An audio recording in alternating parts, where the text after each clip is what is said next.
The rules of how to grow a YouTube channel have completely changed this year. And I would know, I used to work at YouTube for 5 years, then worked at Instagram for 3 years, and then I started this channel. And I want to share 7 unconventional tips That led me to get millions of views per day. And it's not the obvious stuff that everyone's talking about. It's stuff I don't think people have heard before. You're very good at what you do. I want to get into the 7 tips, but before I do, quick story from my time at YouTube. Because I had a chance to work with so many amazing creators, celebrities, brands, but there's one person, one celebrity that really stuck with me as I started this channel and made that change that catapulted my channel. And that guy was James Corden. He did something so profound that people don't give him credit for, because at the time that he started his YouTube channel and his late night show, he was relatively unknown. So much so that his security guard wouldn't even let him back in after he took a lunch break because he didn't recognize him. But today, he has a much bigger YouTube channel than most of his peers, despite starting from behind. And it's because of this thing that he told us privately that he's now since said publicly on the Howard Stern show. A bad show for me is one, I think, where we've just made what I consider to be a talk show. Anybody could have read those jokes, done that desk bit, asked those questions, introduced that band and said goodnight. And the ones that I love are the ones where I go, big song, huge taped bit, out, carpool, sketch, music. Because you've said you view your show as a variety show, and I get that. For sure. You're not trying to do a talk show. No. And that brings us to our first tip, which is create content like Corden and not Colbert. Listen, there's 2 types of creators in this world. There are Colberts that have talk shows, do monologues, do desk bits, just do the same formats in their chair and don't really experiment. And then you have the Cordens. It's the people who experiment with different formats. We're going to talk about how to do that. They go outside of their studio. If you look at his channel, he has so many more formats, like Spill Your Guts or Fill Your Guts, Crosswalk Musical, Drop the Mic, Riff Off, Flinch, Face Your Mother. And the key here is this. If you have more format, then you have more opportunities to hook a viewer into constructing their own episode. because YouTube's algorithm will recommend your shorts alongside each other for them to binge. Versus Colbert only has a monologue, the desk week. There's just not as much variety and hooks to speak to different kinds of viewers. And that's where I want to bring this back to my channel and your channel. Because for 10 months of my first year starting this channel last year, I was getting thousands of views because I was basically a Colbert. I was a talk show creator. I was doing monologues, I was doing interviews, and there's nothing wrong with that. But the second I started putting out variety show formats I'm going to talk about here, my channel started exploding. So I asked myself, what would a variety show about my niche, the creator economy, because I want to try to educate creators with everything I've learned from the inside at these companies. But you could ask yourself what a variety show for blank looks like, whatever your niche is. But here's what it looked like for me. Who are these 2 people? Tom Clooney. Tom Clooney?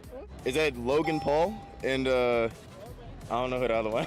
One of my formats was Creators for Celebrities, which basically took a look at this whole idea of, is social media more powerful than traditional media? Creators are more popular than celebrities. So I would ask people, is Logan Paul more popular than Tom Hanks? Is Mr. Beast more popular than Tom Cruise? And the results were fascinating, both in terms of viewership, but also the answers on the street. And then it just started exploding to the point where Casey Neistat tweeted out that, like, I need his favorite TikTok in terms of comparing him and George Clooney, which is nuts to hear your favorite YouTuber say that you made his favorite TikTok. And then Graham Stephan would comment about, yeah, he's disappointed in SpongeBob because he doesn't know who Graham Stephan is when I compared him to Bill Gates. Anyways, I did other formats like creator office hours where I answer questions you guys gave me in my DMs, creator tutorials where I try to give editing tips that are more geared towards creators, and a ton of other formats that we're about to put out. But the key is that more formats equals more hooks equals more watch time.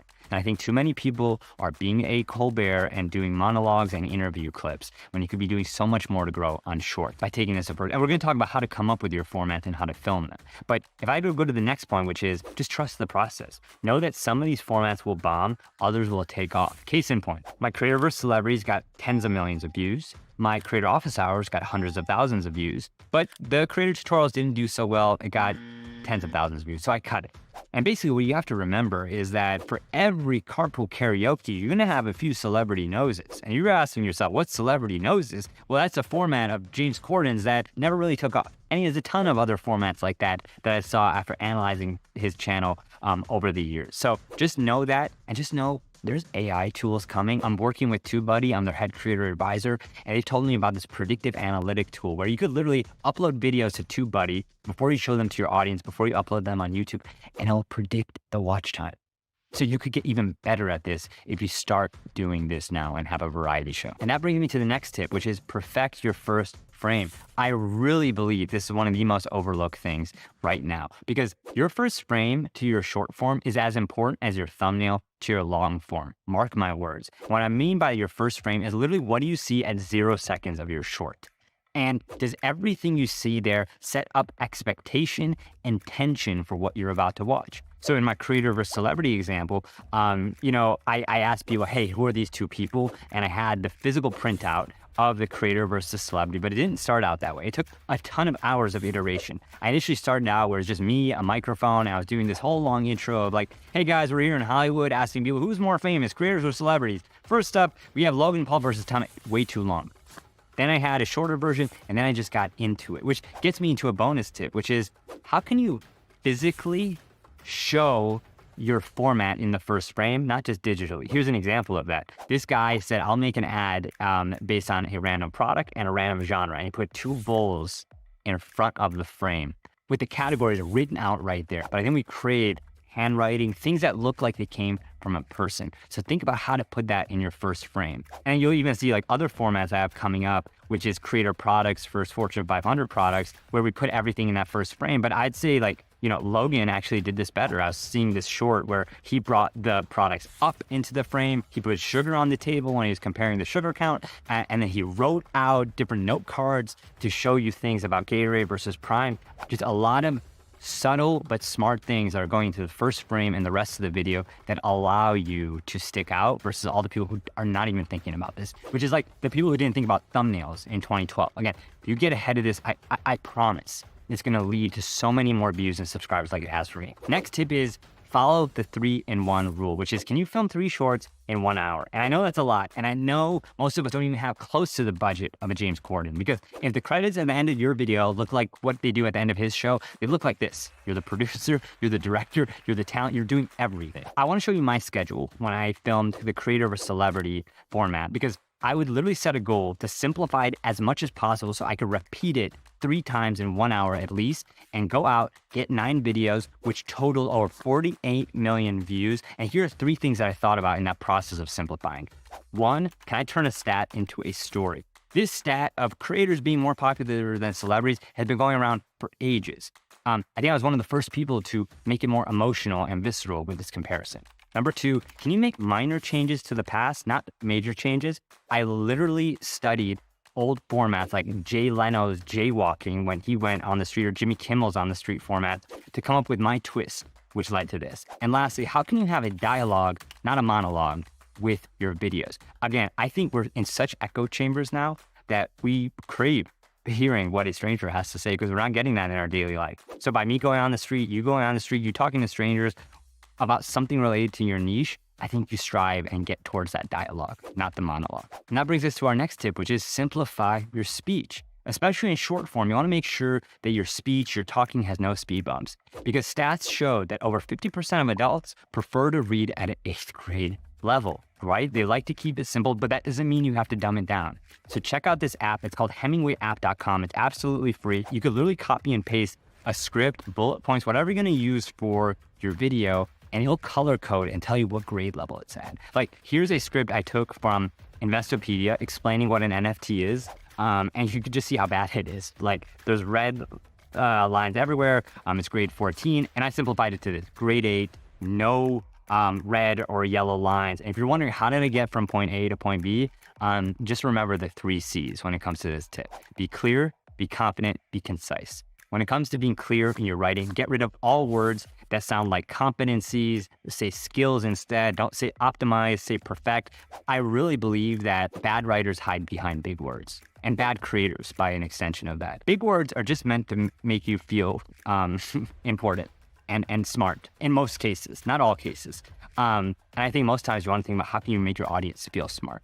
And another way to do that is just being confident. I think a lot of times, you could say, I think, possibly, maybe in the context of brainstorming, but when you're trying to be an authority on something and teach somebody something, it just undermines what you're bringing to the table. So be confident, get rid of those words. And lastly, be concise, make it digestible. Make your paragraphs as you talk no more than 4 sentences. Make your sentences no more than 25 words, have pauses, and then also no double descriptions. For the love of God, you don't need to say that the room was clean and tidy. The room was clean. Move on. We get the point. And that brings us to our next point, which is marry your niche while you're varying your format. Look, I'm all for doing different experiments, but one thing you should always stay focused on is your niche. Because if you have too much variety in a variety show, then you don't really have a show or a focus. To me, I wanted to have a creator economy variety show. So people could go from watching the creator versus celebrity comparison to a creator office hour, to a creator interview clip, to a creator story. Or if you're a business channel like my buddy Alex, you could go from watching his short form Shark Tank to his business tips, to his business interviews. Or a cooking channel, you could go from a recipe to a kitchen tour, to a travel vlog. But if you have too much variety and you go from like a real estate tour to a creator economy bit to a business bit, it just doesn't make any sense. And you're going to lose your audience. You're going to lose those hooks. You're going to lose those opportunities for people to construct watch time journeys by making an episode because it doesn't really have flow to it. And by the way, you're probably going to be losing a lot of brand deal opportunities that you didn't even know you had, because brands want to partner with creators who have niche and targeted audience. And by marrying a niche, you're able to get a lot more money. I mean, that's what I was able to do. I was able to get partnerships with brands, even though I was a smaller channel. TubeBuddy, Stir, Fiverr, they all wanted to reach the creators that I was trying to reach with my content. And then I'll say this, you've got to start now. This window will not last long, because what James Corden did in 2014 when YouTube was starting out, you can now do on steroids with YouTube Shorts, TikTok, and Reels. And most people don't know this terminology. Heck, I feel like I made most of it up because I wanted to try to share